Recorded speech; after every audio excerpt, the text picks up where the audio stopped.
You're watching Dancehall and News TV. Please subscribe and turn on your notification bell so you will be notified of new uploads.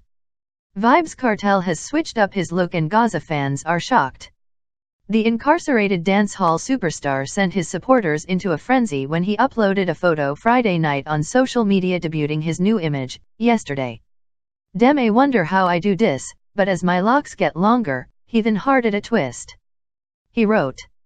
In the photo, Kartel can be seen with a bearded face and growing hair, which indicates that he could be turning to Rastafarianism.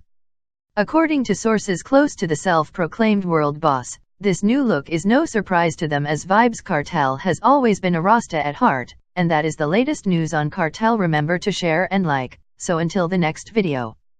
Gaza, Gaza, Gaza. I'm out.